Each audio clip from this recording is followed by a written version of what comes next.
আসসালামু আলাইকুম সকলকে। Launch and recipe Bangladesh YouTube চ্যানেলে সবাইকে স্বাগতম। আছি বিশ্বরূপিণার সামনে। বর্তমানে চলছে নৌযানটিকে স্ক্র্যাপ করার কাজ। দীর্ঘদিন যাবৎ বরিশাল রুটে সার্ভিস দিয়েছে নৌযানটি। গত 2 বছর আগে নৌযানটি রিবডি করে এমভি সুরভি 7-এর মতো করা হয়। বরিশালের রানীখ্যাত এমভি সুরভি 9 রিপিডি হওয়ার পরে বেশি দিন সার্ভিসে টিকতে পারেনি নৌযানটি। যাত্রী করার জন্য ম্যাক্সিমাম সময় সার্ভিসের বাইরে দেখা যেত সুরভি 9কে। অবশেষে মালিক পক্ষ সিদ্ধান্ত নেয় নৌযানটিকে কেটে ফেলবে।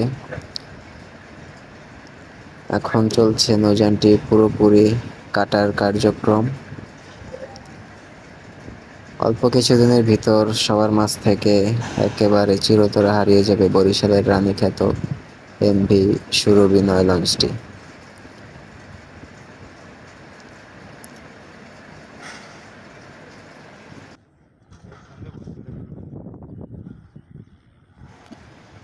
এই ছিল আজকের ভিডিও। সবাইকে আমাদের সাথে থাকার জন্য ধন্যবাদ। নতুন নতুন ভিডিও পেতে আমাদের চ্যানেলটি সাবস্ক্রাইব করে পাশে থাকুন। আসসালামু আলাইকুম সকলকে।